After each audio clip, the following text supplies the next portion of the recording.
Allah jelaskan di dalam Al-Quran surat As-Saffat, ya.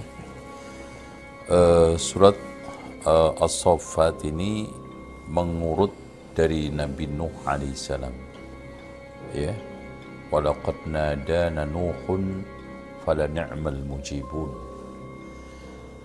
sampai Allah katakan salamun ala Nuhin fil alamin. Terus kemudian wa min syi'atihi Ibrahim, ya. Allah menjelaskan setelah itu periodisasi Rasul yang menentukan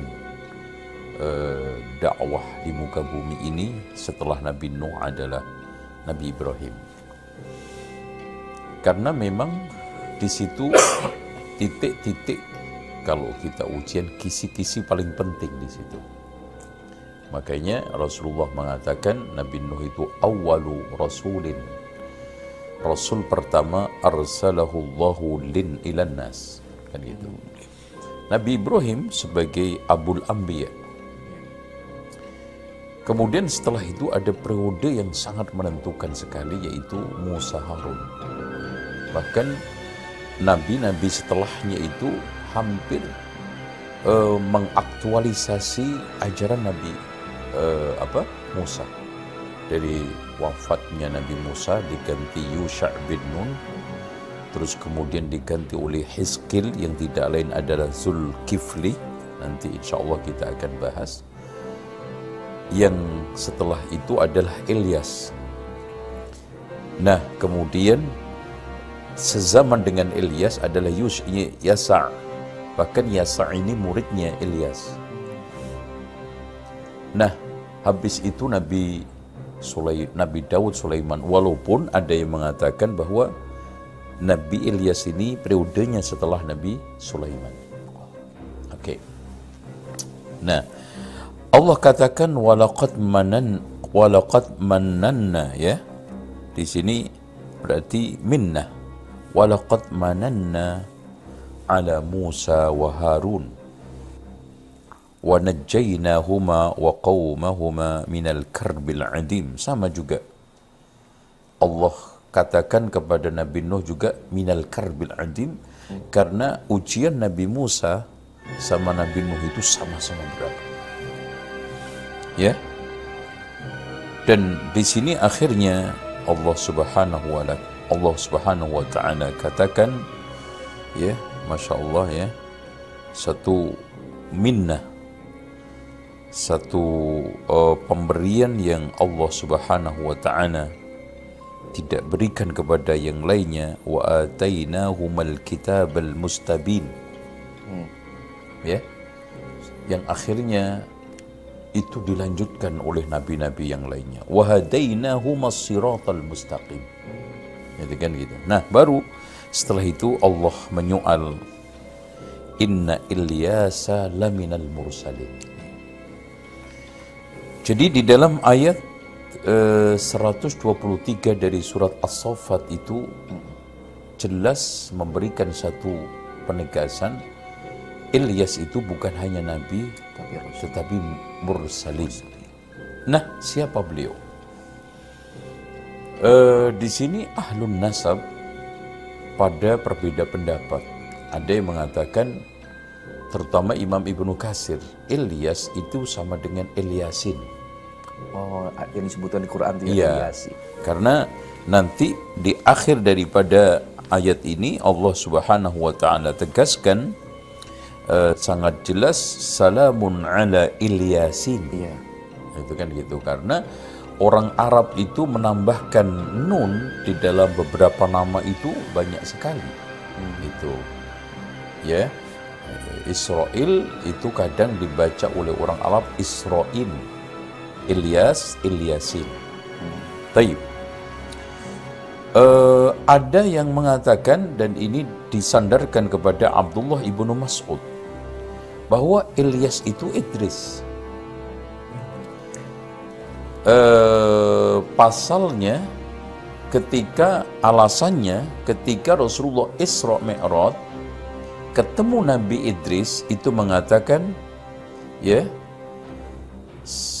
salamun ala hadzal ghulam, terus ahlan wa marhaban bil akhis soleh, ya, al akh wan nabi soleh. Berbeda dengan ketika ketemu Nabi Ibrahim, marhaban bi ibnis soleh, anak.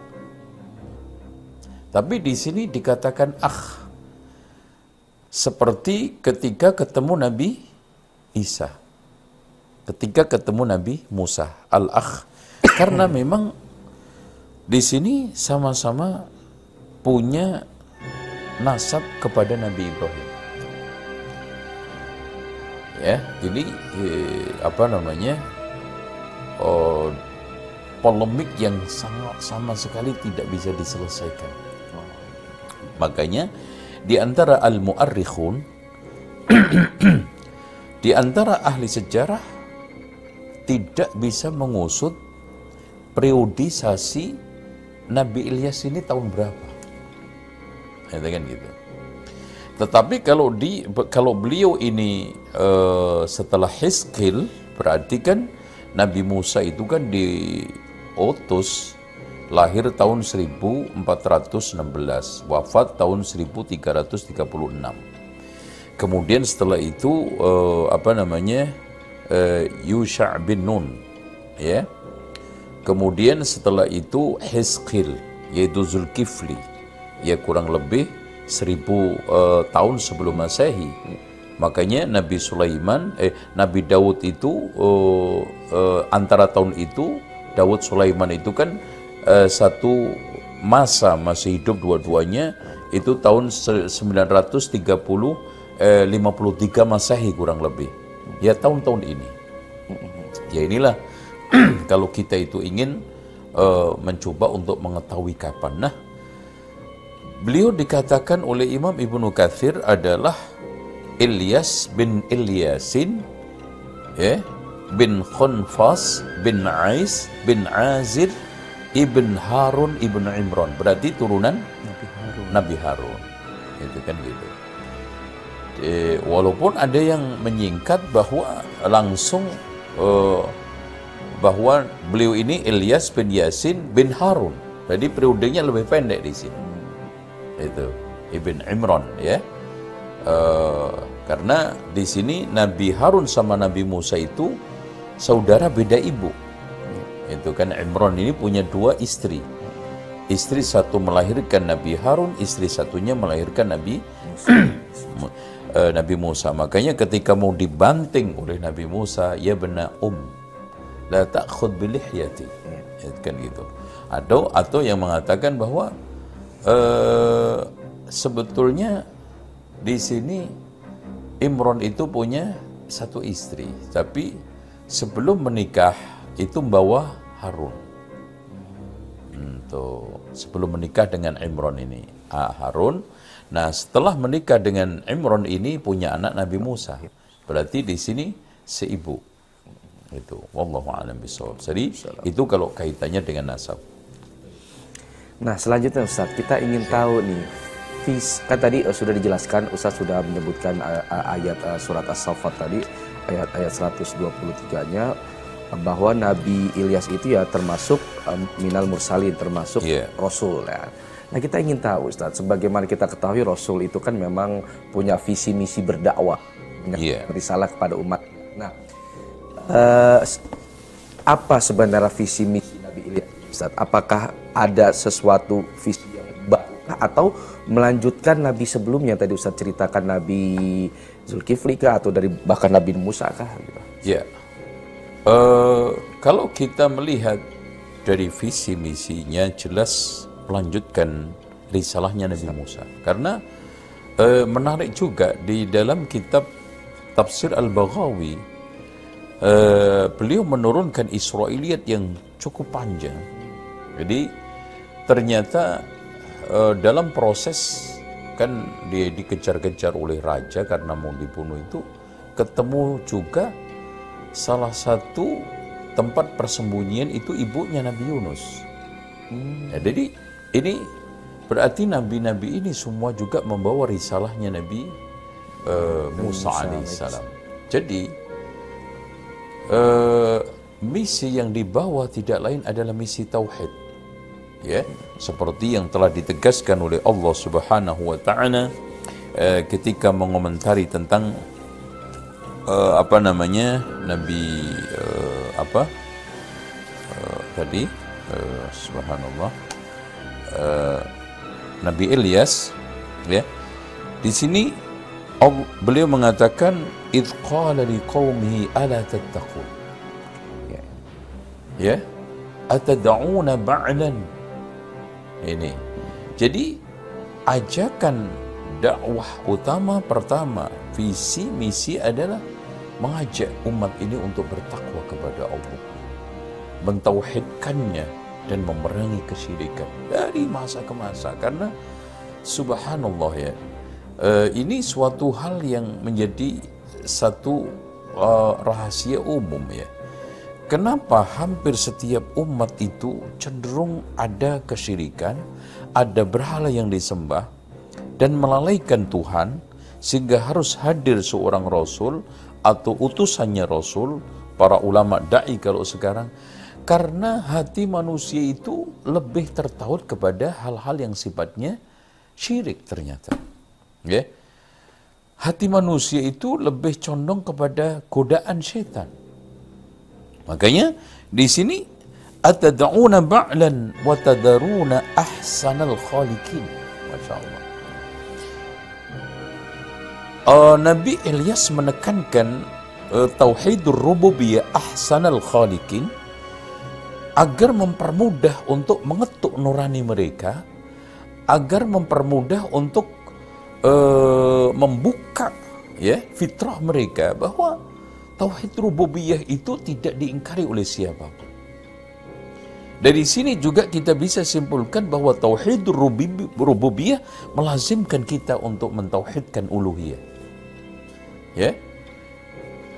Jelas di situ atad'una ba'lan. Ini uluhiyah, tinggalkan itu.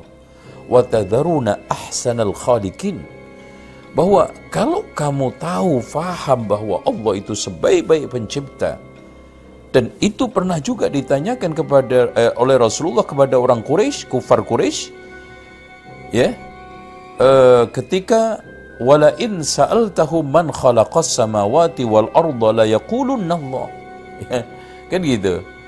Ini juga harusnya sekecil apapun nurani yang dimiliki oleh seseorang, iya ya, yang menciptakan langit Allah, menciptakan bumi Allah, menciptakan saya Allah.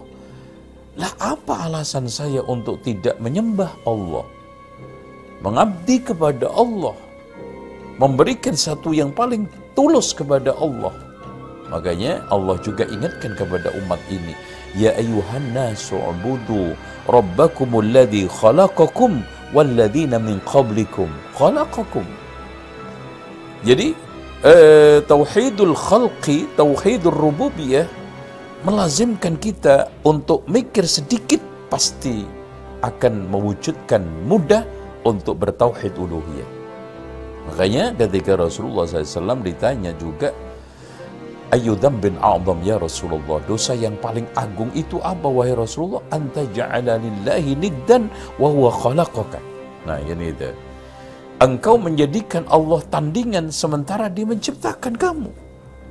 Kalau kita sekarang faham, langit yang menciptakan Allah, bumi Allah, yang memberi rezeki Allah, mematikan, menghidupkan Allah, bahkan wujud kita dari awal sampai akhir ini Allah badi'us samawati wal ard.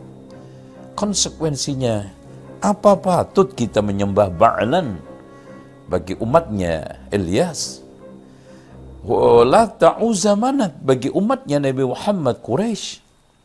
Sekarang juga kita lihat betapa banyak mereka-mereka yang sekarang ini menyembah Tuhan-Tuhan selain Allah, yang di-cover dengan tawassul, yang di-cover dengan tasyaffu', meminta permohonan kepada mereka-mereka yang ada di kuburan, ya, atau tempat angker didatangi.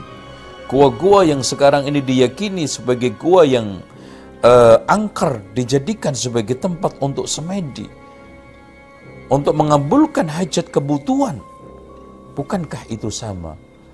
Maka pesan kita kepada mereka seperti pesan Nabi Ilyas kepada kaumnya, pesan Nabi Musa kepada kaumnya ketika menyembah ijl, pesan Nabi Muhammad kepada kaumnya, ala tattaqun. Ya, ini atad'una ba'lan wa tadharuna ahsanal khaliqin. Wallahu a'lam bishawab. Ini menarik Ustaz. Ya. Ini umat Anda teringat lagi kepada umat Nabi Musa yang memang Bani Israil ini yang membangkang real sekali. Nah, kita ingin tahu Ustaz, konon ada satu bangsa namanya kaum Fenisia. Iya. Kita pengen tahu apakah kaum Fenisia ini bagian dari umatnya Nabi Ilyas, karena di saat yang bersamaan ada cerita asbabun sebab terjadinya berhala itu konon aku bisa jelaskan lagi ada kaitannya dengan bangsa Fenisia ini. Nah, pertama pertanyaannya, apakah bangsa Fenisia ini bagian dari kaumnya Nabi Ilyas? Terus selanjutnya kalau demikian, apakah dia juga bagian dari kaum Bani Israel Ustaz, atau dia bangsa yang berbeda? Itu bagaimana Ustaz? Fenisia atau di dalam bahasa Arab Kinikia, Fenisia itu adalah bangsa turunan dari kaum Ad. Dan perlu diketahui bahwa Fenisia ini satu bangsa besar dari turunan kaum Ad yang etnisnya itu Semit. Artinya dari anak cucunya Nabi Nuh itu Sam. Karena Nabi Nuh kan punya 3 anak setelah kapal itu mendarat dan banjir itu surut. Yang masuk Islam 3. Anak pertama Yafid, ya. Anak kedua adalah dia itu Sam. Anak yang ketiga adalah Ham. Nah, Semit inilah nanti yang menurunkan bangsa-bangsa besar, kaum Ad, kaum Samud. Nah, di antara pecahan kabilah kaum Ad ini adalah Fenisia. Mereka ini dikenal, mereka jago-jago pembuat kapal. Jadi kayaknya yang mewarisi moyangnya Nabi Nuh alaihissalam, makanya dikenal bangsa maritim. Ya, pelaut gitu. Pelaut, ya. Berbeda dengan Mesopotamia dan bangsa Mesir, mereka berkutat kepada negerinya sendiri, ya. Tidak banyak untuk bereksplorasi ke lautan. Nah, Fenisia ini satu bangsa yang sangat kuat maritimnya, ya, menjelajah hampir ke seluruh dunia. Itu dan memiliki kemungkinan besar mereka juga sampai kepada Indonesia. Karena penampakan manusia di Jawa itu sudah lama sekali, walaupun para tokoh, para ahli sejarah mengatakan bahwa yang tinggal di sana, yang berkembang biak di sana adalah Tartar. Tartar ini turunan dari Yafid, yang gitu. Dari anaknya yang namanya Mongol Tartar kan, gitu. Dari Yunan gitu kan. Karena Yafid ini punya 2 anak, namanya satu pertama Yunan, yang keduanya adalah Ya'juj Ma'juj. Nah, Yunan ini memiliki anak 2, yaitu Mongol sama Tartar. Nah, Mongol ini lebih memilih tinggal di pegunungan pedalaman, sehingga orangnya itu sadis, kasar, tidak mengenal peradaban. Beda dengan orang-orang Tartar, karena tinggalnya di perkotaan, pantai, dan pasar-pasar, maka mereka cenderung memiliki satu peradaban. Dan pada dekade tertentu, seperti yang dikatakan oleh Tom Raffles di dalam kitabnya The Histories of Java itu, datanglah ke Jawa. Nah, kita kembali ke Fenisia. Fenisia ini kalau memang begitu berbeda dengan Bani Israel. Bahkan Fenisia ini ada sebelum adanya Bani Israel. Oh, lebih tua lagi ya? Lebih tua. Memang Fenisia ini termasuk bangsa yang meletakkan patung-patung di Ba'labak itu. Kota Ba'labak. Iya, Ba'labak ini nanti adalah tempat patung Ba'al ini. Itu kan di dalam Al-Quran, Ba'labak, yaitu daerah yang masuk daerah Syam, yang tepatnya sekarang kalau menurut peta sekarang itu Libanon, yang sampai hari ini tempat wisata sejarah yang paling eksotik, yang destinasinya itu cukup banyak sekali dari seluruh penjuru dunia. Walaupun saya juga belum tahu nih, penasaran juga nih. Tapi nauzubillah ya, ada berhala-berhalanya. Kalau untuk penelitian mungkin ya. Nah inilah, dengan demikian mungkin kalau ada yang mengatakan termasuk kaumnya Nabi Idris ketika kaumnya Nabi Ilyas ketika mereka menganggap Ilyas itu Idris. Tuh. Tetapi kalau mengatakan bahwa Ilyas itu beda dengan Idris seperti yang ditegaskan oleh kebanyakan ahli sejarah, maka jelas bukan. Bahkan kaumnya Nabi Ilyas adalah Bani Israel. Kalau urutannya tadi itu bahwa Nabi Musa, ya kan Harun dulu wafat, kemudian tinggal Nabi Musa ditih kan ketika tersesat selama 40 tahun itu. Kemudian setelah itu dilanjutkan oleh Yusha' bin Nun. Yusha' bin Nun ini juga setelah masuk memenangkan Palestina, meninggalkan seorang nabi dan muridnya adalah Zulkifli yang Hizkil tadi. Nah, Hizkil ini nanti insya Allah kita akan bahas di pertemuan yang akan datang. Nah, Hizkil ini nanti akan ada nabi setelahnya adalah Ilyas ini. Itu. Jadi dan semuanya ini adalah melanjutkan risalah besar Taurat. Risalah besar ini. Makanya kalau kita lihat nabi-nabi yang disebutkan oleh Allah Subhanahu wa taala paling sering di dalam Al-Qur'an itu adalah Nabi Nuh, Nabi Ibrahim, Nabi Musa. Karena ini ibaratnya center of risalah kan gitu. Jadi risalah besar ya, risalah yang prinsipil yang ada di muka bumi ini yang meneguhkan tauhid itu adalah Nuh, Ibrahim, kemudian Musa, kemudian setelah itu Nabi Muhammad SAW, puncaknya khatamun nabiyyin. Maka Muhammadun aba ahadim birrijalikum walakin Rasulullah wa khataman nabiyyin. Itu wallahu a'lam. Masyaallah. Nah, ini semakin menarik nih Ustaz, obrolan atau bincang ini sudah masuk ke tadi. Anda ingin coba bertanya lagi Ustaz tentang yang ayat ada berhala Baal tadi ya Ustaz. Iya. Nah ini pertama yang ingin Anda tanyakan, apakah betul yang membuat berhala Baal ini adalah kaum Funisia tadi? Kemudian selanjutnya kan ada berhala Baal, kemudian di sebuah kota namanya Ba'labak seperti itu. Nah, penamaan kota Ba'labak ini apa karena sebab Baal atau sebaliknya dinamakan Baal karena terletak di Ba'labak seperti itu Ustaz? Bisa diceritakan Ustaz?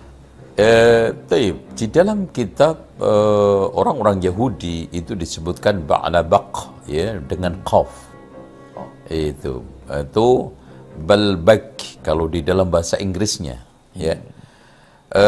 Nah, di dalam bahasa Arabnya adalah Ba'labak dengan kaf. Kenapa dikatakan Ba'labak? Karena dari kata Ba'lun yaitu Tuhan. Bakkun itu antum tahu sendiri, Bakkah itu adalah mantiqah, bukaan. Makanya Mekah disebut Bakkah tuh. Ya, Ba'labak ya, Bakkun. Bi Bakkata mubarakan, karena lembah yang luas. Ya. Nah, disinilah dia menganggap bahwa akhirnya Ba'labak ini sentral daripada pengabdian, penyembahan lebih dari Mekah. Makanya dia katakan qiblatud dunia mereka. Oh, di zamannya ketika itu. Iya, karena tempatnya hampir mirip juga, Bakkah ya. Di situ tertuju berbagai macam jenis umat, jenis agama melakukan peribadatan. Itu walaupun fakta sejarah kita tidak bisa mengingkari bahwa Ummul Qura Makkah itu adalah merupakan suatu inna awwala baitin wudi'a lin-nasi lalladzi bi Bakkah mubarakah. Kita tidak boleh bergeser dari ideologi itu. Nah, sekarang kita kembali kepada Ba'labak. Berarti artinya adalah buq'atul ilah. satu lembah Tuhan, itu lembah ketuhanan, lembah penuhanan, lembah peribadatan. Karena hampir seluruh patung umat dari umat itu ada di situ. Itu sentralnya. iya.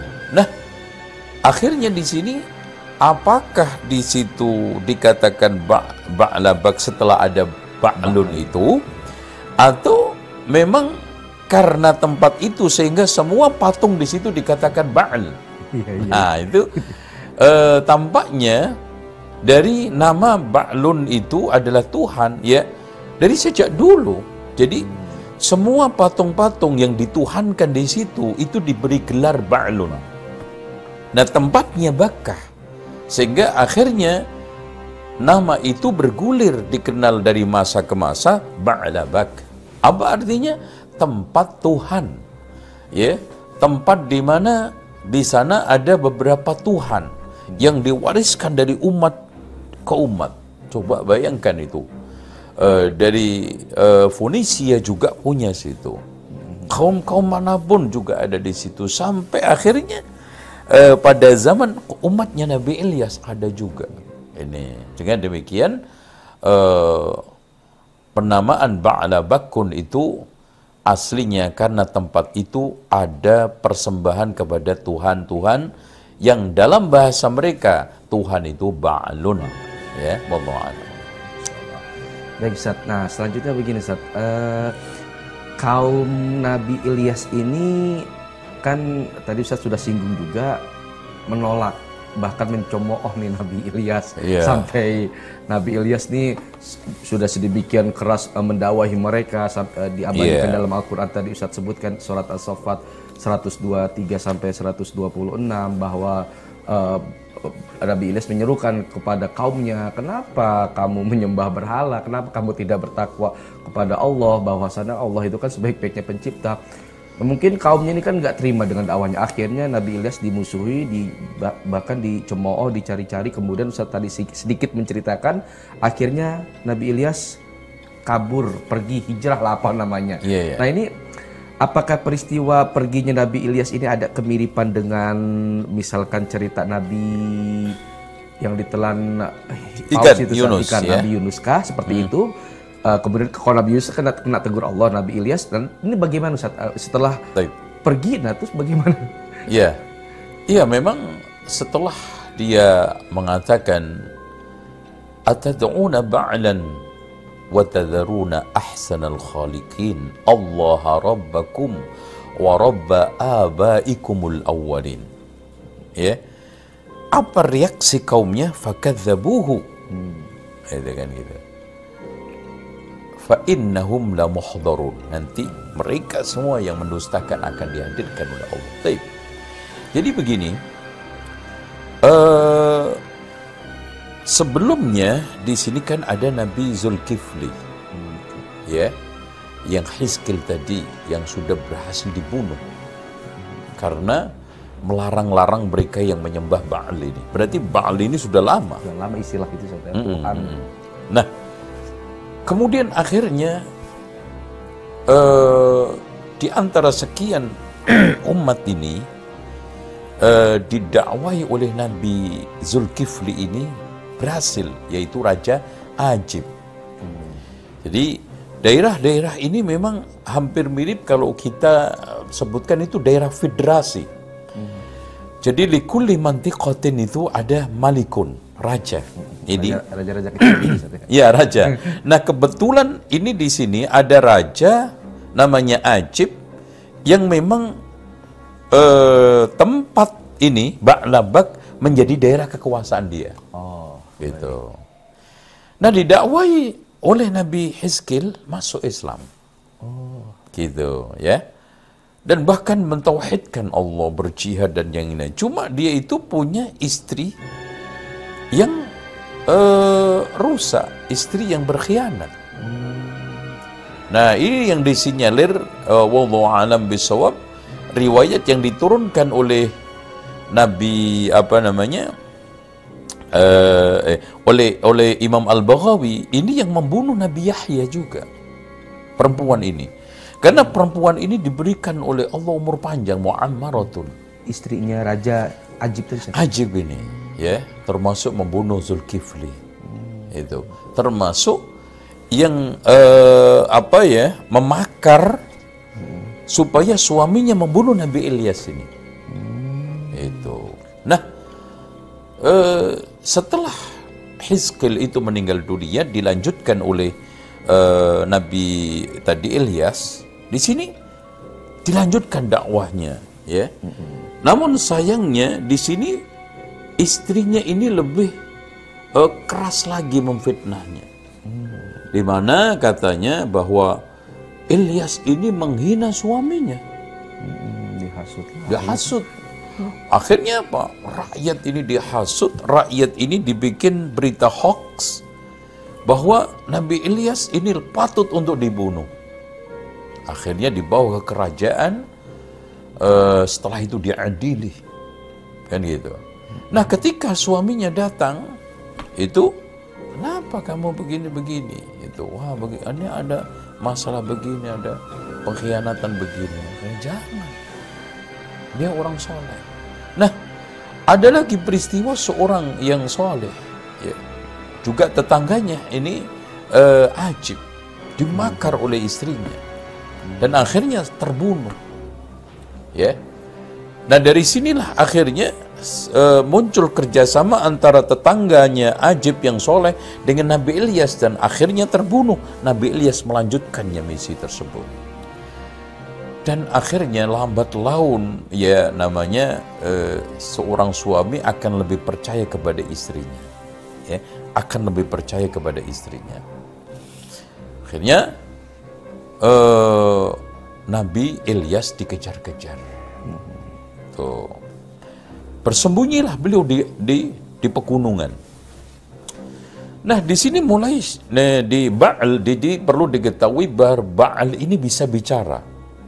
Karena mulutnya itu dimasuki setan. Oh, berhala Baal gitu. Iya, dan telinganya itu ada kurang lebih 70 jin yang bisa mendengar permintaan-permintaan para penyembahnya ini. Sehingga saking besarnya tempat ini, tempat peribadatan, itu juru kuncinya 400. Dan juru kunci ini dinyatakan sebagai nabinya. Jadi ini Baal Tuhan punya Rasul juga, itu kan gitu. Jadi juru kunci ini adalah Rasul-Rasul mereka. Mereka lah Sadanah ini, penjaga juru kunci kuburan ini. Kalau ini juru kunci berhala ini memegang misi menghubungkan kebutuhannya jamaah kepada Tuhannya, menyampaikan pesan-pesan Tuhannya kepada jamaah yang meminta suatu permintaan. Nah, akhirnya suatu ketika bahwa anaknya si raja ini, Ajib ini sakit ceritanya, gitu loh. Nah, setelah sakit ini ada semacam masukan dari penasihatnya, dan itu dapat bisikan dari jin-jin tersebut bahwa anak kamu sakit ini kalau pengen sembuh minta kepada Baal. Dari situlah dia mulai murtad, menyembah Baal, ya. Kemudian ternyata nggak sembuh, gitu. Terus kemudian disarankan, anak kamu ini nggak sembuh, permintaan kamu nggak dikabulkan karena kamu masih punya dosa sama Tuhan ini, yaitu apa? Kamu belum bisa membunuh Ilyas, gitu.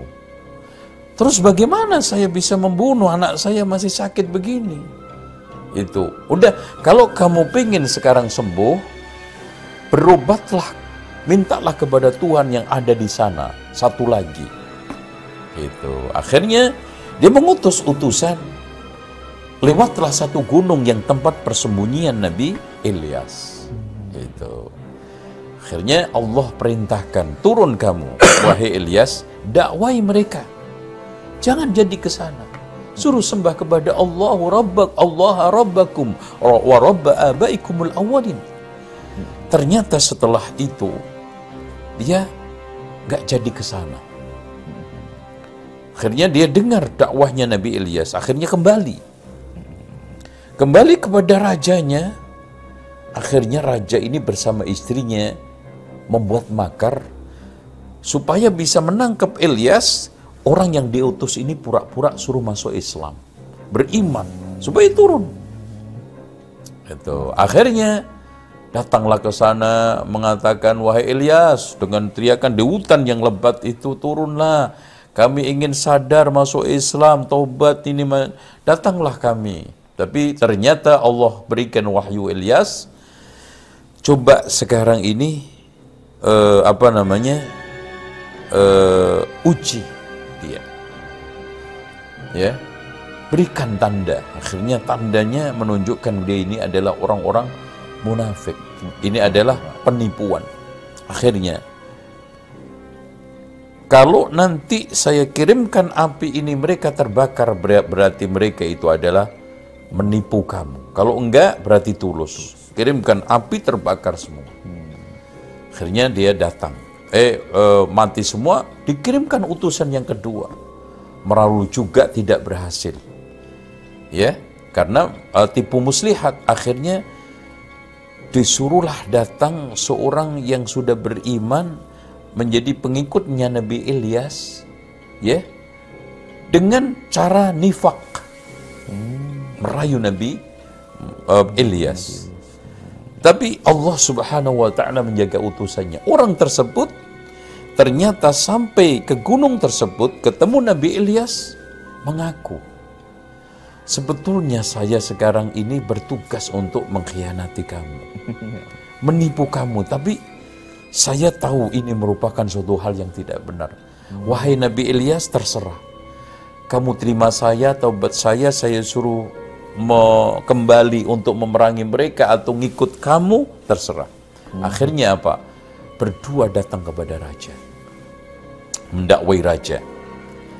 Sekarang dikatakan kepada raja, wahai Tuan Raja, sekarang kalau memang benar-benar Tuhan kamu itu hak, coba minta kepada Tuhanmu untuk menyembuhkan anakmu. Sekarang saya lihat. Coba. Setelah dia berdoa bolak-balik, iya kan? Nggak dikabulkan. Ini menunjukkan Tuhanmu itu batil. Ikutlah kami. Kan gitu. Akhirnya tidak mau ikut. Akhirnya Nabi Ilyas berdoa kepada Allah supaya diberikan, nah ini mukjizatnya Nabi Ilyas, diberikan paceklik 3 tahun. Itu paceklik 3 tahun. Itu. Nah, dalam proses itu Nabi Ilyas ini dicari, karena ini yang menyebabkan susah payah itu. Nah, ketika di dalam persembunyian dari satu tempat ke tempat lain, ketemulah Nabi Yasa ibnu Khadrum, ya. Dan ini nanti akan menjadi muridnya. Nabi Yasa, murid Nabi Ilyas itu. Nabi Ilyas. Nah, akhirnya setelah Allah Subhanahu wa Ta'ala hilangkan, ya, mereka bertaubat, dihilangkan, ya, awalnya itu paceklik 3 tahun, hewan-hewan mati, kekeringan, pulih lagi. Ternyata setelah makmur sejahtera, mereka kembali lebih jahat, lebih kufur daripada sebelumnya. Bahkan sudah tidak main-main lagi. Nabi Ilyas sudah nyaris dibunuh. Akhirnya dia memohon kepada Allah supaya diangkat, supaya diselamatkan. Akhirnya ini semua dari cerita Israiliyat. Akhirnya Allah turunkan satu kendaraan, ya, kemudian mengangkut Nabi Ilyas alaihissalam ke atas dengan meninggalkan Nabi Yasa. Dan ketika itu teriak-teriak, wahai Nabi Ilyas, bagaimana dengan kami? Apa yang kamu perintahkan kepada kami? Akhirnya dijatuhkanlah jubah kepada dia, menunjukkan bahwa dia meneruskan misinya. Ya, dari sinilah muncul riwayat, walaupun riwayat ini dinyatakan oleh Imam Ibnu Katsir itu maudhu', bahwa ada 4 nabi masih hidup, 2 di bumi, 2 di langit. 2 yang di bumi itu Nabi Khidir sama Ilyas, kemudian 2 yang di langit adalah Nabi Idris sama Nabi Isa. Adapun yang kedua ini memang di dalam benar karena ada riwayat lain ketika Nabi Muhammad Isra Mi'raj ketemu. Tetapi Nabi Ilyas sama Nabi Khidir ini menurut pendapat yang sahih adalah sudah meninggal dunia, sudah wafat. Adapun riwayat-riwayat yang ada semua telah diteliti oleh ulama ahli riwayat, ahli sanad, termasuk ditegaskan oleh Imam Ibnu Katsir adalah dhaifun jiddan, bahkan maudhu'. Dan di sinilah beliau menyayangkan, kami sangat menyayangkan. Kok bisa Imam Al-Hakim An-Naisaburi memasukkan riwayat ini ke dalam mustadraknya? Ya.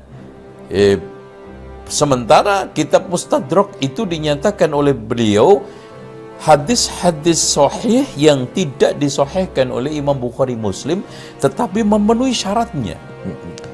Makanya para ulama diantaranya Imam Az-Zahabi yastadriku bihi, ya, termasuk hadis-hadis yang ditemukan tidak sahih. Itu, ya, mustadrakul mustadrak kan gitu ya. Hadis-hadis yang tidak sahih ditemukan di dalam kitab Al-Mustadrak ternyata adalah palsu. Ya, dan itu tidak hanya satu dua, masih ada lagi, wallahu a'lam bishawab. Seperti itu, ya. Baik, Ustaz. Masya Allah, ini banyak ilmu baru nih yang khususnya anak baru dengar juga. Pemirsa barangkali Anda yakin juga bisa beristifadah dari kisah yang Ustadz sampaikan. Nah, kemudian begini Ustadz, Nabi dan Rasul tidak lepas dari sebuah mukjizat. Nah, tadi Ustadz sudah menjelaskan mukjizatnya Nabi Ilyas, ya, tadi ketika berdoa kepada Allah untuk menghukum kaumnya, akhirnya diberikan masa paceklik, kekeringan selama 3 tahun itu. Kemudian ada cerita tadi dari Ustadz yang masalah untuk menguji apakah ini orang betul tulus atau pura-pura ingin nipu, ternyata Allah kirim sebuah tanda, akhirnya kebakar, oh tandanya itu juga bagian dari mukjizat Ustaz. Yeah. Nah, adakah mukjizat lain gitu barangkali Ustaz dari Nabi Ilyas ini selain yang barusan Ustaz sebutkan seperti itu? Yeah. Mukjizat lain yang ini kita hanya temukan di dalam Israiliyat ketika masa paceklik tadi. Karena Nabi Ilyas itu kan selama dakwahnya ada di persembunyian. Jadi mukjizat di antara sekian mukjizat beliau sambil keliling bersembunyi menemukan orang-orang miskin, du'afa itu bisa menjadikan makanannya itu banyak. Gitu ya. Itu salah seperti satu mukjizat Nabi Muhammad SAW kan gitu. Ya. Suatu ketika beliau menemukan seorang janda yang miskin, yang sangat tua renta, yang makanannya tinggal beberapa hari. Kemudian disuruh mengumpulkan, jadilah makanan itu banyak dan barokah. Dan seterusnya. Ini di antara mukjizat yang bisa kita temukan di dalam beberapa kitab, di dalam beberapa riwayat seperti yang diturunkan oleh Imam Al-Baghawi di dalam tafsirnya, dan juga oleh Imam Ibnu Jarir At-Tabari di dalam tafsirnya Jami'ul Bayan. Wallahu a'lam bishawab. Terakhir nih Ustaz, kembali kepada hikmah barangkali. Begini Ustaz, tadi ada cerita cukup panjang Ustaz beberkan dan ini menarik, yaitu pertama sosok istri Raja Ajib yang sifatnya itu sebagai pribadi yang suka memprovokasi segala macam. Ini katakanlah di lingkaran kekuasaan gitu ya, di lingkaran kan seorang raja, justru istrinya malah memprovokasi hatta dihasut supaya membunuh utusan Allah. Kemudian tadi ada kisah yang Ustaz ceritakan, ada sosok berhala yang benda mati, tapi untuk meyakinkan para penyembahnya gitu kan, yang pelaku syirik ini disusupin jin sehingga seolah-olah bisa bicara segala macam. Cerita-cerita ini kok setelah Anda perhatikan persis banyak terjadi di zaman sekarang ini Ustaz. Seperti sosok yang provokator di lingkaran kerajaan yang memang ya tanda kutip seperti ingin mematikan dakwah salah satu umatnya barangkali, salah satu masyarakatnya. Dan juga sosok yang sekarang ini banyak sekali kan pemuja, masih banyak lah gitu di kalangan masyarakat kita pemuja-pemuja setan, pelaku syirik yang minta kekayaan gitu kan. Nah, kita ingin, ini terakhir barangkali Ustaz ingin tahu hikmah yang bisa kita ambil dari Nabi Ilyas ini apa, kemudian dalam konteks kehidupan kita nih zaman sekarang ini Ustaz tuh bagaimana Ustaz? Kita ingin dapat pelajaran dari situ Ustaz. Perlu diketahui memang subhanallah ya. Dari masa ke masa itu selalu godaan para rasul, para nabi, bahkan ulama, bahkan mungkin ustadz adalah dari arah lingkaran terdekat. Kalau nggak istri seperti seperti Nabi Lut, Nabi Nuh. Iya, betul. Atau mungkin paman seperti Nabi Muhammad. Ya. Atau mungkin bapak seperti Nabi Ibrahim. Atau anak seperti juga Nabi Nuh alaihissalam. Ini Nabi Ilyas. Ya.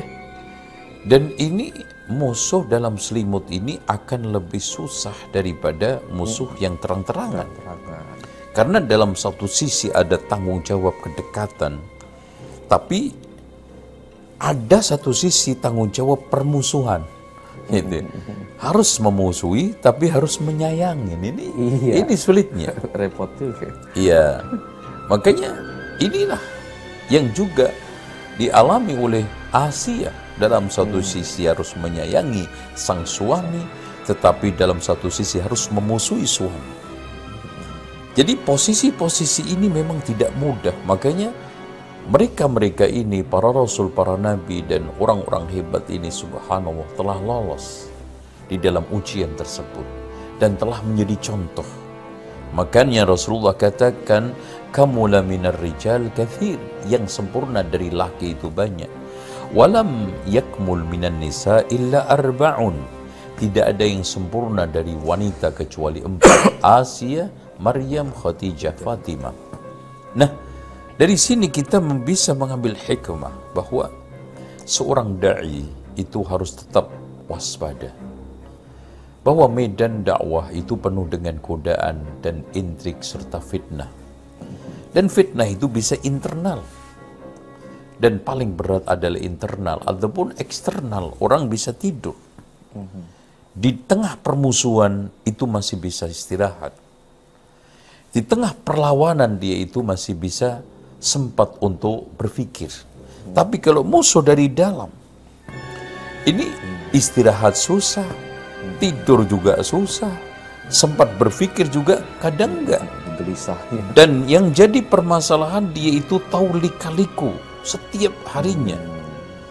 Sehingga mungkin musuh yang di luaran sana tidak dengan mudah mengetahui rencana kita, siasat kita. Tapi musuh dari dalam, iya, betul. Nah, oleh karena itu sepanjang masa kekuasaan kerajaan itu dirontokkan oleh orang-orang kanan kiri ini.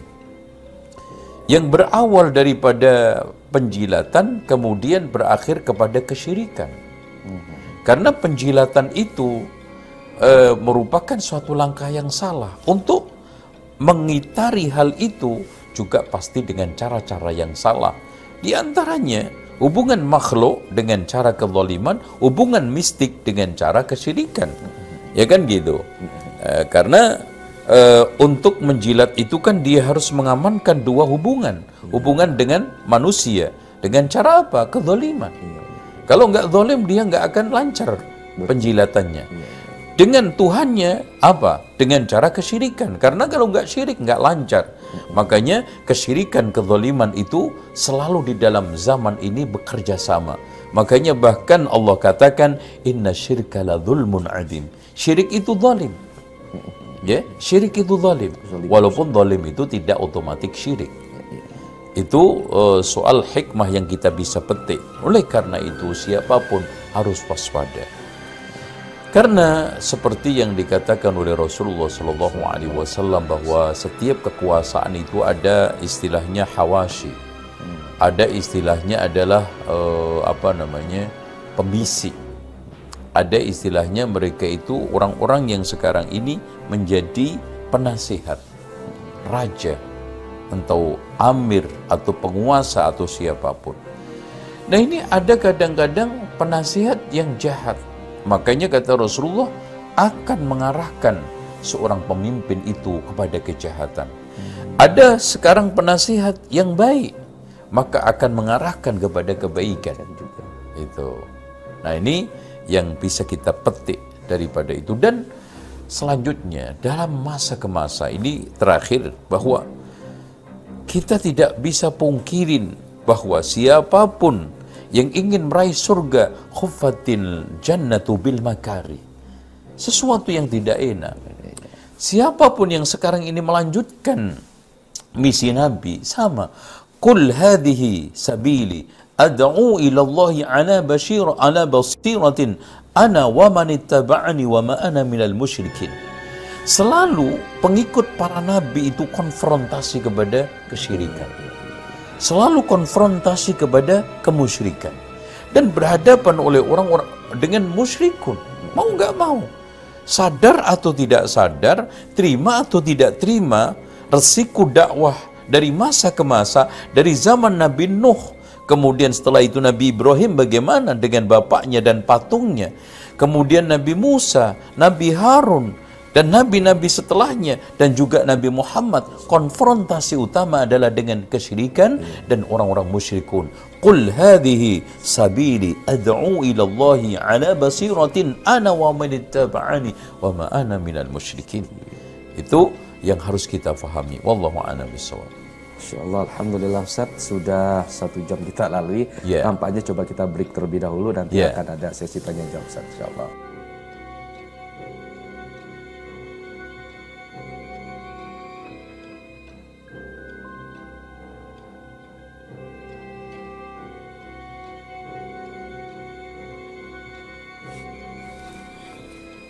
Assalamualaikum warahmatullahi wabarakatuh.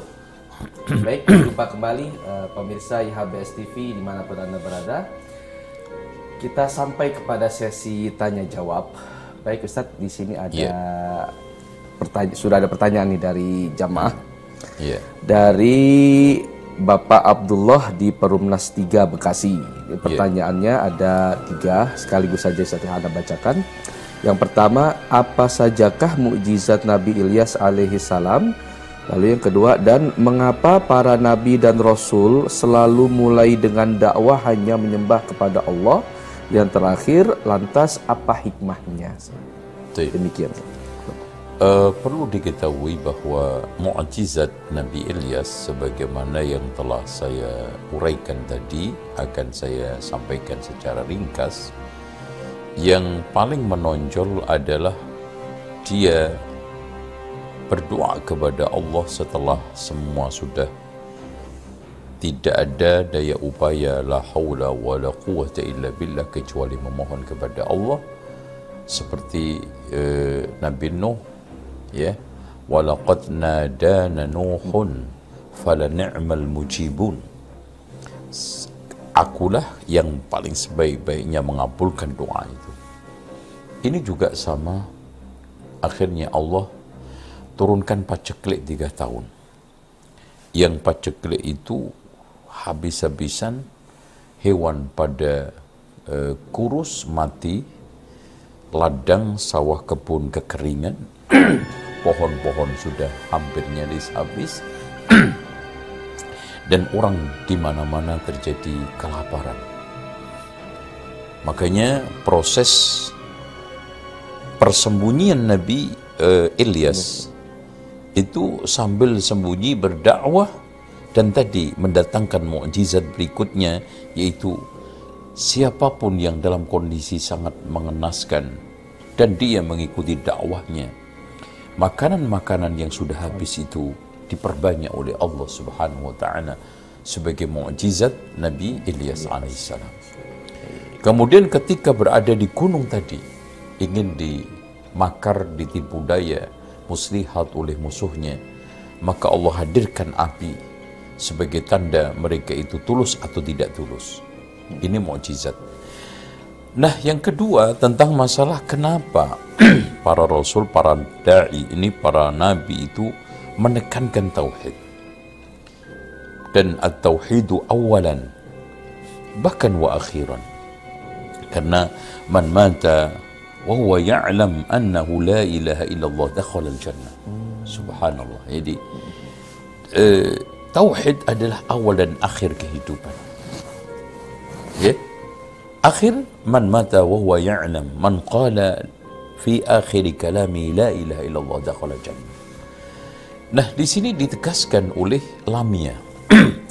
Lamia ini adalah istri Ismail, Profesor Dr. Ismail Al-Faruqi. Yang kedua ini adalah pakar cendekiawan, ya. Ismail Al-Faruqi ini aslinya Palestina, kemudian akhirnya tinggal di Amerika, punya istri mu'allaf yang akhirnya Masya Allah menjadi seorang ilmuwan juga. Dan keduanya meninggal dengan cara yang sangat mengenaskan, ya. Rumahnya dibakar hidup-hidup, dia mati di dalamnya. Ini menunjukkan bahwa subhanallah, musuh itu tidak akan pernah tenang kepada siapapun. Wala yazaluna yuqatilunakum hatta yaruddukum an dinikum. Terbunuh dengan cara yang sangat menyedihkan, mengenaskan. Dibakar hidup-hidup di rumahnya. Kata beliau bahwa tauhid ini adalah senter kehidupan.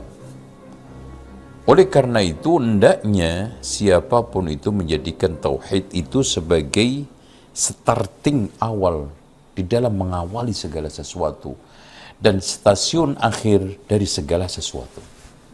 Kenapa? Karena kalau orang itu tauhidnya baik, maka akan baik di dalam seluruh sisinya. Kenapa orang nggak korupsi ketika politik? Karena dia punya Tuhan yang mengawasi. Tauhid kan akhirnya. Kenapa dia berdagang jujur? Karena dia punya Tuhan Allah yang mengawasi saya.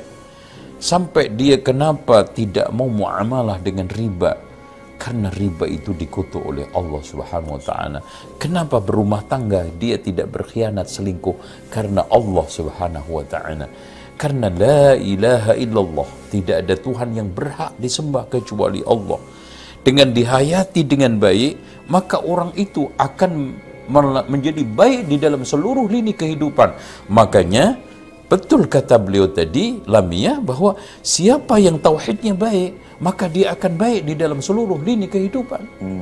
Ya, dia dengan sendirinya akan terdorong adanya muraqabah, merasa diawasi Allah Subhanahu wa taala, dan itu adalah puncak dari hasil tauhid. Dia akan bertani dengan jujur, berdagang dengan jujur, pegawai swasta negeri jujur, karena dorongan la ilaha illallah. Makanya ketika seorang itu sudah berani syirik, padahal itu dosa besar, dia akan lebih berani untuk melakukan dosa-dosa yang lainnya. Kalau seandainya tidak, itu hanya ada aral melintang, pertimbangan sesaat, cuman tidak ada kesempatan aja. Kenapa? Karena inna syirka la dzulmun adzim. Kalau dia sudah bisa menodai kezaliman yang paling besar, yaitu apa? Tauhid dengan syirik itu, maka dia akan merasa enteng melakukan kezaliman di bawah syirik itu. Makanya jawaban kembali lagi, kenapa tauhid? Karena itu. Makanya Nabi Nuh mengawalinya dengan tauhid. Ya. Nabi Ibrahim, wa inna min syi'atihi la Ibrahim, juga dengan tauhid. Begitu juga Nabi Musa, walaqad mananna Musa wa Harun, juga tauhid. Begitu juga Ilyas. Yang jelas tadi dikatakan, ya, di dalam firman Allah, atad'una ba'lan wa tadharuna ahsanal khaliqin Allah rabbakum wa rabba abaikumul awwalin, adalah tauhid. Perhatikan bagaimana Nabi Syuaib, Nabi Soleh, Nabi Hud, apa yang dia dakwahkan. Di dalam ayat yang sangat melimpah menegaskan bahwa dakwah yang diutamakan oleh para rasul, para nabi adalah tauhid. Termasuk Nabi Muhammad sallallahu alaihi wasallam. Wala in sa'altahum man khalaqas samawati wal arda la yaqulunna Allah. Wa laqad uhiya ilayka wa ila alladhina min qablika la in asyrakta la yahbatanna 'amaluka wa la takunanna minal khasirin. Ya. Qul hadhihi sabili ad'u ila Allah 'ala basiratin ana wa man ittaba'ani fa subhanallahi wa ma ana minal musyrikin. Tauhid juga. Ini semuanya menunjukkan bahwa apa yang telah disetatemenkan oleh para ulama dan dakwah salafiyah, kenapa mengutamakan tauhid? Karena alasan itu. Wallahu a'lam bishawab. Insyaallah semakin jelas nih Ustaz, bahwa memang terasa benar gitu. Pribadi Ana sendiri Dan mungkin para ikhwan jamaah sekalian juga, manifestasi tauhid itu nantinya ketika kita ingin berbuat, kita selalu diawasi oleh Allah gitu Ustaz, ya. Betul. Ketika ingin bergunjing, bergibah, oh ingat Allah Maha mendengar, tauhid lagi segala macam. Ya apalagi asma wa sifat ya. Kenapa Rasulullah mengatakan inna lillahi tis'atan wa tis'ina isman man ahsaha dakhalal jannah. Ya. Ahsa di dalam penjelasan para ulama, ihsa itu ada 3 minimal. Ihsa maknanya menghafal lafadznya, memahami maknanya. Kemudian yang kedua menggunakan doa zikir sebagai bentuk tawasul. Yang ketiga menjalankan konsekuensi daripada nama-nama dan sifat tersebut. Artinya begini, kalau kita itu faham Allah itu maha mendengar, ghibah saya ini didengar Allah. Mungkin nggak orang itu ghibah? Takut pasti Ustaz. Nggak boleh. Allah maha melihat tanda tangan saya untuk menyimpangkan, korupsi, ngentit, macam-macam, termasuk hal-hal yang kaitannya dengan kejahatan apapun dilihat Allah. Mungkin nggak kita itu melakukan kejahatan? Nggak mungkin. Al-Alim, Allah maha mengetahui termasuk isi pikiran kita. Sekarang kita sedang mikir-mikir kejahatan, mikir syirik, mikir bid'ah, mikir maling, mikir ngerampok, mikir korupsi, mikir selingkuh. Allah subhanahu wa ta'ala alim. Mungkin nggak dia melakukan kejahatan itu? Maka pusat center segala sesuatu itu adalah tauhid. Awalan wa akhiran. Dan akhir kita juga, wa man mata wa huwa ya'lam annahu la ilaha illallah, kata Rasulullah, dakhala jannah, akan masuk surga. Sekarang fakta, lihat sekarang bagaimana ketika dakwah, ketika aktivitas, ketika kehidupan kering dari tauhid. Orang itu mudah sekali melakukan kejahatan. Mudah sekali terjadi kriminalitas. Dan kering dari keberkahan. Walau anna ahlal qura amanu wa taqaw, lihat. Iman taqwa adalah realisasi daripada tauhid. Walau anna ahlal qura amanu wattaqaw la fatahna 'alaihim barakatin minas sama'i wal ard. Tauhid juga, iman juga. Jadi tauhid yang melahirkan satu keyakinan kuat namanya iman. Tauhid yang melahirkan satu konsekuensi dan praktik yang nyata itu namanya taqwa. Makanya wali Allah, inna awliya Allahi la khawfun alaihim wa lahum yahzanun alladzina amanu wa kanu yattaqun. Iman kaitannya dalam takwa, realisasi keyakinan itu. Wallahu a'lam. Masya Allah, Masya Allah. Ini subhanallah Ustaz. Bertambah sekali nih ilmu kita Ustaz, Masya Allah. Selanjutnya Ustaz, ada pertanyaan yang kedua dari jamaah kita, Bapak Adam di Bekasi juga nih. Assalamualaikum, semoga Ustadz dan tim senantiasa dalam lindungan Allah Ta'ala, amin. Nah, saya mau tanya Ustadz, di manakah kedurhakaan umatnya Nabi Ilyas? Lalu apakah hikmah dari kisah Nabi Ilyas pada kehidupan kita di zaman pandemi sekarang ini Ustadz? Demikian. Masya Allah ya. Subhanallah, ini pertanyaan yang penuh dengan hikmah, di mana Nabi Ilyas ini berpandemi itu berpuluh-puluh tahun.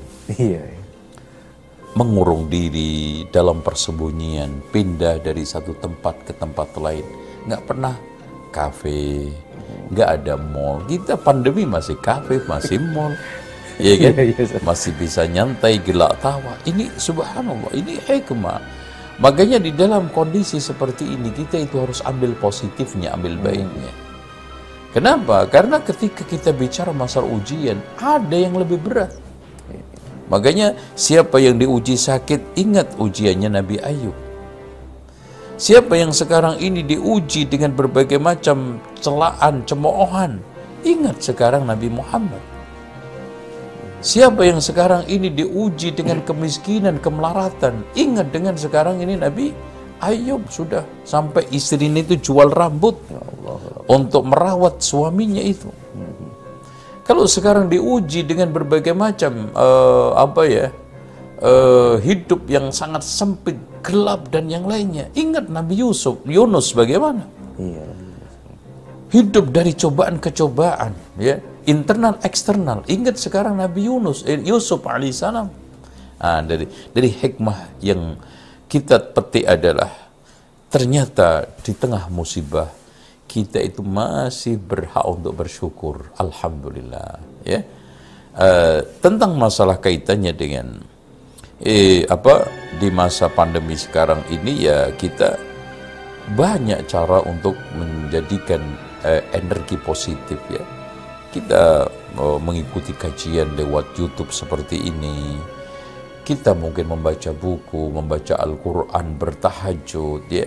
Dan alhamdulillah sekarang ini berdagang lewat online kalau cari maisha dan yang lainnya. Dan kalau terpaksa kita itu keluar, maka ini pun gak lama. Insya Allah ini akan ada keluar. Inna ma'al usri yusra. Jalan keluar ada. Wa man yattaqillah yaj'al lahu makhraja wa yarzuqhu min haitsu la yahtasib. Itu ya. Allahu a'lam. Baik, satu lagi Ustaz sebagai penutup barangkali pertanyaan ini dari Bapak Abu Muhammad di Jakarta. Apakah hikmah para nabi diberikan mukjizat oleh Allah Subhanahu wa taala, Ustaz? Jadi ke para nabi. Iya. Perlu diketahui bahwa mukjizat itu dari kalimat i'jaz. I'jaz itu dari kalimat ajaza yang artinya melemah, ya. Lemah. Allahumma inni a'udzubika minal hammi wal hazan wa minal ajzi wal kasli wa minal jubni wal bukhl. Al-ajz. Nah, kenapa Allah berikan? Karena untuk i'jaz melemahkan kekuatan musuh, melemahkan argumen musuh, ya.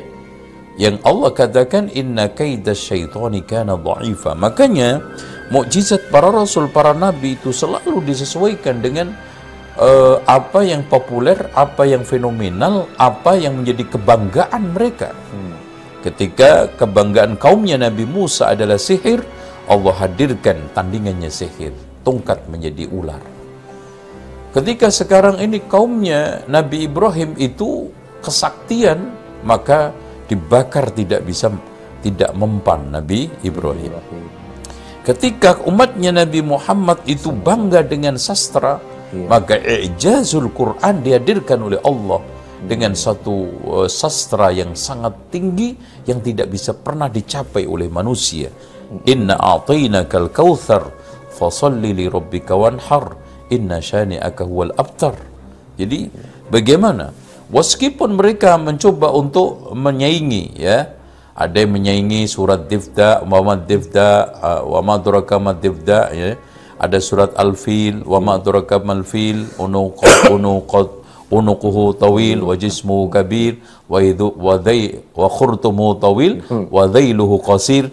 Tetap nggak bisa menandingi. Ada yang membuat syair mawaddatuhu tadumu likulli haulin wa hal kullun mawaddatuhu tadumu. Ini syair bisa dibaca dari depan belakang.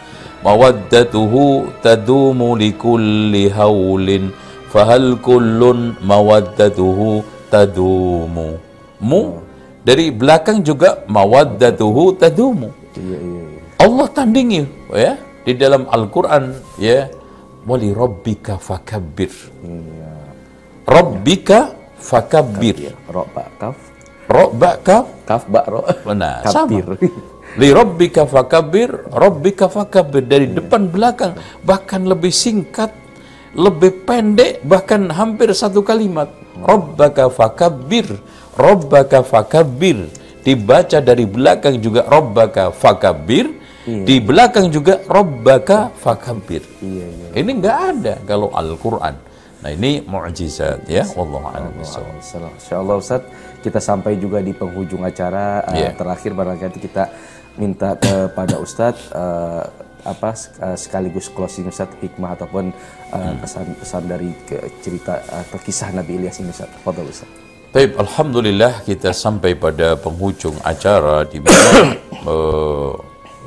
kisah Nabi Ilyas ini penuh dengan duka, penuh dengan nista, tapi juga hikmah melimpah, keberkahan di dalam dakwah, kebaikan. Dari situlah menunjukkan bahwa medan dakwah itu selalu berbagai macam onak duri pasti dilalui.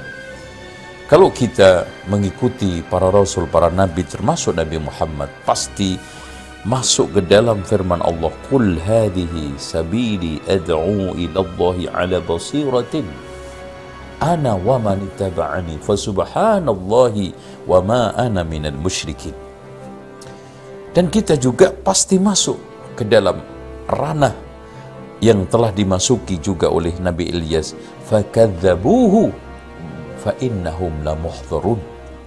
Ya, kita juga akan masuk, innal ladzina fatanul mu'minina wal mu'minat thumma lam yatubu falahum adzabu jahannam wa lahum adzabul hariq. Dengan demikian, kita sekarang hanya satu, bagaimana kita itu istiqamah ilal mawad. Ya, ini wala tamutunna illa wa antum muslimun. Itu mudah-mudahan kita semua diwafatkan oleh Allah dalam keadaan Islam. Wa tawaffani muslimin wa tawaffani ma'al abrar. Itu yang kita harapkan, itu yang kita cita-citakan. Demikian aqulu qouli hadza wa astaghfirullah li wa lakum wassalamu alaikum subhanakallahumma wa bihamdika asyhadu an la ilaha illa anta astaghfiruka wa atubu ilaik. Sallallahu ala Muhammad wa ala Muhammad. Alhamdulillahirabbil alamin. Demikian pemirsa IHBS TV yang dirahmati Allah Subhanahu wa taala dimanapun Anda berada. Akhirnya sampai juga kita di penghujung acara, di ujung perjumpaan kita. Insya Allah kita akan lanjutkan di hari Ahad selanjutnya di Bincang Serius dengan tema-tema yang lebih menarik. Sampai di sini, wassalamualaikum warahmatullahi wabarakatuh.